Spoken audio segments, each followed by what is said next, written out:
Children, good morning, namaskar.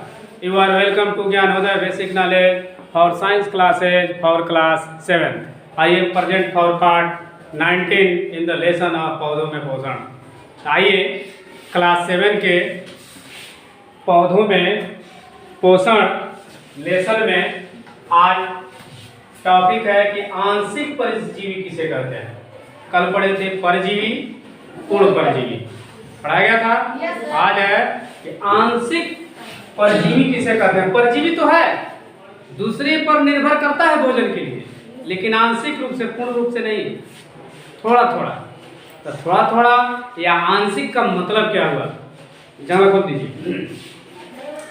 ऐसे परजीवी जो पर्णहरिण के उपस्थिति के कारण, पर्णहरिण मतलब जिससे पत्तियां हरी प्राणी के कारण भोजन का निर्माण तो करता है, भोजन का निर्माण कर लेता है, लेकिन पानी और नीचे से खनिज लवण उसको नहीं मिल पाता है।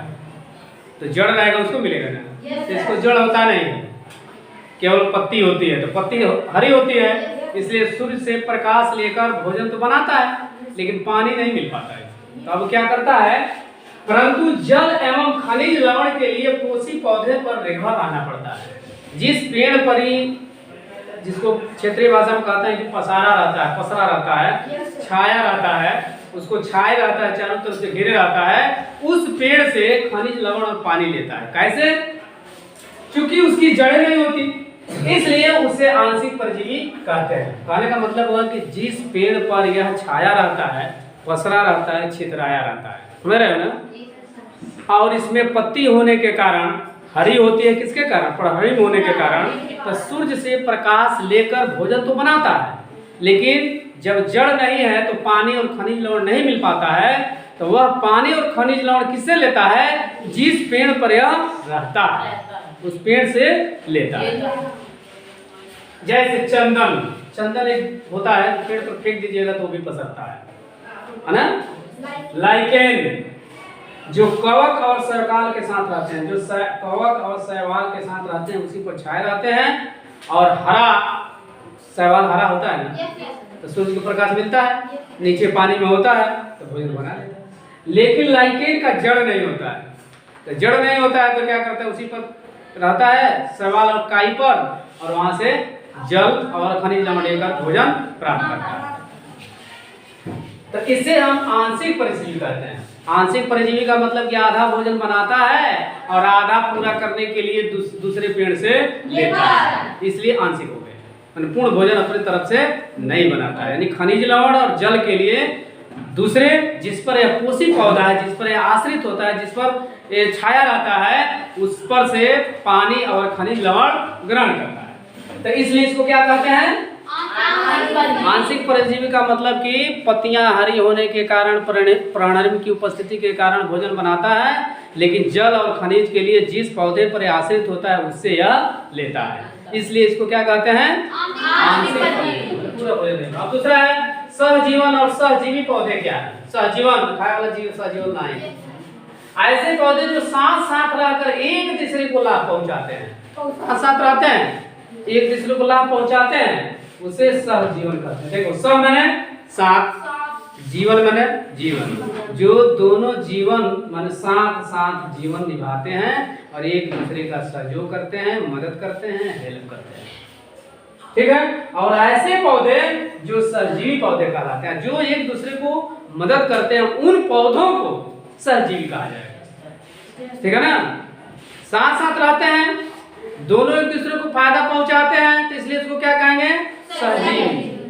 क्या कहते हैं? सहजीवन। लेकिन जो उस पौधे को क्या कहते हैं? सहजीवी पौधा। जैसे चना मटर, चना मटर जब एक में बोया जाता है तो दोनों एक दूसरे को फायदा पहुंचाते हैं। मटर के जड़ में गांठ होती है, उसी से नाइट्रोजन उस चने को देता है, समझा। तो मटर के चलते चना भी हरा रहता है, भरा रहता है। अब उसको सहारा प्रदान कौन करता है? चना, मटर को। तो दोनों साथ साथ हो गए कि नहीं हो गए? एक सहजीवी हो गया, एक सहजीवन हो गया। तो साथ साथ रहकर फायदा पहुंचाते हैं तो सहजीवन हो गया, और दोनों पौधे क्या हो गए? सहजीवी, चना और मटर, ठीक है ना। अब आइए दलहनी पौधे जैसे चना मटर के गांठों में क्या पाया जाता है?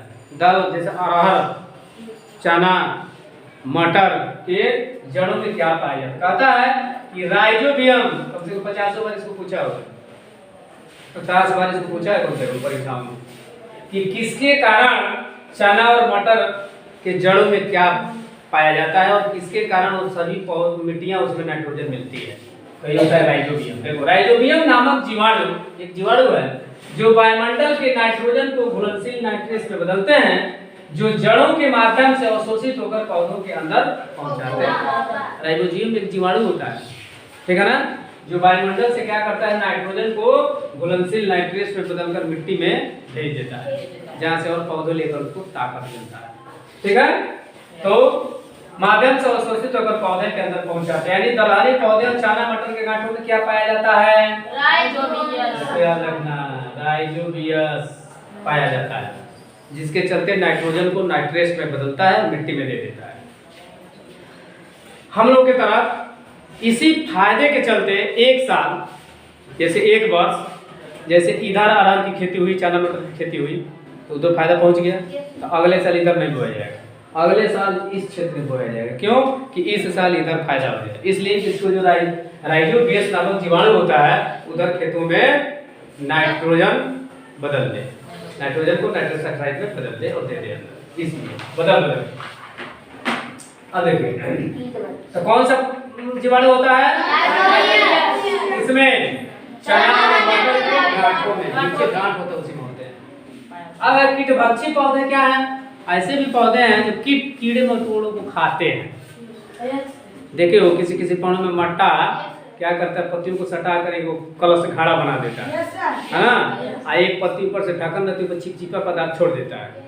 ठीक है, जो बाहर से कीड़े छोटे छोटे उड़ के आते हैं उसी में सट जाते हैं, ढक्कन टप से बंद कर देता है और उसी को खाता है और अपना भोजन करता है। तो इस तरह के पौधों को कहते हैं कीटभक्षी पौधा। देखो वैसे पौधे जिसमें प्राणहरिम होते हैं, प्राणहरिम होगा तथा यह अपना भोजन स्वयं बनाता है, प्राणहरिम होगा तो भोजन बनाएगा, तथा ये पौधे उन स्थानों पर पाए जाते हैं जहाँ की भूमि में नाइट्रोजन की कमी होती है। ये पौधे वहीं होते हैं जहाँ नाइट्रोजन की कमी होती है। ये पौधे नाइट्रोजन की कमी को पूरा करने के लिए कीटों का भक्षण करते हैं, इसलिए इन्हें कीटभक्षी कहते हैं। जैसे ड्रोसेरा एक पौधा है जो खाली कीट खाता है, बीन सप्लाई ट्रैप इत्यादि पौधा है जो कीटभक्षी कीड़े मकोड़ों को खाता है। तो क्यों खाता है? क्या किस कमी को पूरा करने के लिए? नाइट्रोजन की कमी को पूरा करने के लिए। जहाँ एक पौधा जन्म लेता है, बढ़ता है, हर चीज मिलता है, लेकिन वहाँ की मिट्टी में नाइट्रोजन नहीं होता है, भोजन में इसको नाइट्रोजन की कमी होती है, उस नाइट्रोजन को पूरा करने के लिए यह कीटों का भक्षण करता है, यानी खाता है। और एक नई बात, बड़े बड़े जंगलों में जैसे अमेरिका हुआ, चीन हुआ, जापान हुआ, तो बड़े बड़े जंगलों में पेड़ होते हैं जिनकी डालियां कम से कम 10-10 फीट, 12-12 फीट, 14-14 फीट नीचे सोई रहती है, इस तरह पसरी रहती है। आप उसकी पूरी डालों पर घूमेंगे, कहीं कुछ नहीं बोलेगा, कुछ नहीं बोलेगा। एक डाल ऐसी होती है उसमें जहां पैर पड़ा कि चारों तरफ से डालें उसमें खड़ा हो जाएगी, इधर से भी, इधर से भी या इधर से भी, उसी में घेर लेगी और धीरे धीरे कस देंगे, इसी में मार डालेगी और वही मारकर वो खाता है। वो भी पौधा कीटभक्षी। देखो ऐसे ऐसे पौधे होते हैं, जहाँ नहीं पाओगे तुम जाओ मजा लेने, अब मजा में सजा हो जाएगा तुरंत। तो ऐसे भी होते हैं, इस तरह के पौधे कीटभक्षी होते हैं। तो समझ गए कि वे पौधे जिसमें प्राणायाम मौजूद होता है, भोजन बनाता है, लेकिन जहाँ की मिट्टी में पौधा तैयार होता है, फूलता है, बढ़ता है, उसमें नाइट्रोजन की कमी होती है, उस नाइट्रोजन की कमी को पूरा करने के लिए कीटों का भक्षण करता है, इसलिए इसको हम क्या कहते हैं? कीटभक्षी। अब है पत्तियों में बना भोजन पौधों की विभिन्न भागों में किस रूपों में पहुंचता है? मंड के रूप में। पत्तियां जब भोजन बना देती है तो हर जगह भेजना होता है, तो किस के रूप में पहुंचता है? याद रखना, ये भी कई बार पूछा है। हरे पौधों द्वारा भोजन बनाने की प्रक्रिया क्या कहलाती है? प्रकाश संश्लेषण। बताया था ना, हरे पौधों में देखो लिखा हुआ है कि हरे पौधों द्वारा भोजन बनाने की प्रक्रिया क्या कहलाती है? देखो प्रकाश संश्लेषण, जिसके लिए क्या क्या जरूरी है? प्राणन को आना जरूरी है। प्राणन का मतलब क्या हुआ? पेड़ की पत्तियां हरी होनी चाहिए, सूर्य का प्रकाश होना चाहिए, कार्बन डाइऑक्साइड होना चाहिए और जल होना चाहिए, तभी प्रकाश संश्लेषण क्रिया होगी, यानी पौधे भोजन बनाएंगे, अन्यथा नहीं बनाएंगे। इस प्रकार आंशिक परजीवी, सहजीवन, सहजीवी और दलहनी पौधों में क्या होता है जिसके चलते वह नाइट्रोजन को नाइट्रेट में बदलता है। कीटभक्षी पौधा क्या होता है, पत्तियों में क्या बना भोजन किसके द्वारा सभी भागों में पहुंचता है, और हरे पौधे द्वारा भोजन बनाने की क्रिया को क्या कहते हैं। इन सारी जानकारियों को आप बहुत ईजी वे में इस वीडियो के माध्यम से आप जान गए। तो अब आइए पूछने का सिलसिला जारी किया जाए, बताया देखा जाए कितने लोग बताते हैं। पहला क्वेश्चन बताया, आंशिक परजीवी किसे कहेंगे, कौन बताएगा? आंशिक, एनीबॉडी, कोई बताए? आंशिक परजीवी बोलो। ऐसे परजीवी जो ग्रहण के अतिरिक्त के कारण भोजन का निर्माण करते हैं, परंतु जल और खनिज जरूर नहीं पाते, इसलिए वे दूसरों पर निर्भर रहते हैं। हाँ चलो, thank you, very very good, बहुत अच्छा। अब है सहजीवन और सहजीवी, अभी बताया हूँ, बोलो। ऐसे पौधे जो साथ दो रहते हैं, एक दूसरे से लाभ पहुंचाते हैं, उसे संजीव कहते हैं। संजीव नहीं, सहजीवी। सहजीव कहते हैं। और ऐसे पौधे लाभ पहुँचाए तो उसको क्या कहते हैं? सहजीवन। संजीवन पौधे कहते हैं, जैसे चना और मटर। चलो बैठो। दलहनी पौधों में क्या पाया जाता है उनके गांठ में जिसे नाइट्रोजन को नाइट्रेट में बदलते हैं? हाँ, राइजोबियस। चलो अगला, कीटभक्षी पौधे क्या हैं? वैसे पौधे जिसमें परागण होता है तथा यह अपना भोजन स्वयं बनाते हैं, तथा ये पौधे उन स्थानों पर पाए जाते हैं जहाँ नाइट्रोजन की कमी होती है। इस नाइट्रोजन की कमी को पूरा करने के लिए वो कीटों का भक्षण करते हैं। हाँ, उसे कीटभक्षी कहते हैं। पत्तियों में बना भोजन पौधों के उन भागों तक, तुम लोग बोलो, किस रूप में जाता है? बोलो। नहीं, बोलो। हाँ, मंड के रूप में। हरे पौधों द्वारा भोजन बनाने की क्रिया को क्या कहते हैं? प्रकाश संश्लेषण। चलो सुमन, प्रकाश संश्लेषण के लिए कौन कौन चीज़ की आवश्यकता है? खाना बनाने के लिए पौधों को, पत्तियों को क्या चाहिए? जल। और कोई बोले? जल। बोलो बोलो बोलो वंदना, साफ नहीं बोल पाते। जल, कार्बन डाइऑक्साइड। बस। परहरीम, सूर्य का प्रकाश, कार्बन डाइऑक्साइड एवं जल। हाँ, एक भी कमी रहेगा तो खाना नहीं बनेगा। सब व्यवस्था कर दिया, जब माचिस ना दिए बन जाएगा? तो फिर सब बोलना पड़ेगा ना। प्राणायाम होनी चाहिए, जल, सूर्य का प्रकाश होना चाहिए, जल होना चाहिए, कार्बन डाइऑक्साइड होना चाहिए, और क्या होना चाहिए? इतनी सारी चीज़ें देखो यहाँ लिखा हुआ है, लिखा है ना? सूर्य का प्रकाश, कार्बन डाइऑक्साइड, जल और प्राणायाम। चलिए चलिए, जो लोग बताए उनका भी धन्यवाद, जो नहीं बताए उनको भी बहुत बहुत बोलने का प्रयास करिए, तभी कुछ आएगा। ये अंशिका कुछ बोलती नहीं है ना, बताती है। चलो बताओ, प्राणायाम किसके कारण पौधों की पत्तियां हरी होती है? अंशिका बताएगी। परहरी ना, प्रहरीम। हाँ चलो बैठो, चलो बहुत बहुत धन्यवाद।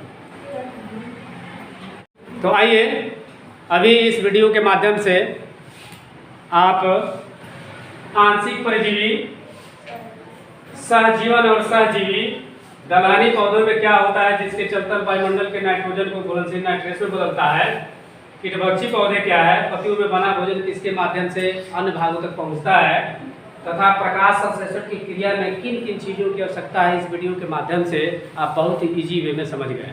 हमको उम्मीद है आपको समझ में आ गया होगा। तो आइए, यदि यह वीडियो अच्छा लगता है, पढ़ाने की कला अच्छी लगती है, समझ में आता है, तो मेरे चैनल, आपके चैनल, यूट्यूब चैनल को सब्सक्राइब करेंगे, वीडियो को लाइक करेंगे और अपने मोबाइल से दूसरे पर शेयर करेंगे, ताकि और लोग भी घर बैठे इस वीडियो का आनंद ले सकें। जो लोग विद्यालय नहीं आते हैं या दूर दराज के हैं, जो स्कूलों में नहीं जाते हैं किसी कारणवश, इस वीडियो का फ़ायदा उठा सकें अब मैं मिलता हूँ नेक्स्ट वीडियो में, तब तक के लिए thank you for watching video. Tata, okay, नमस्कार, बाय बाय।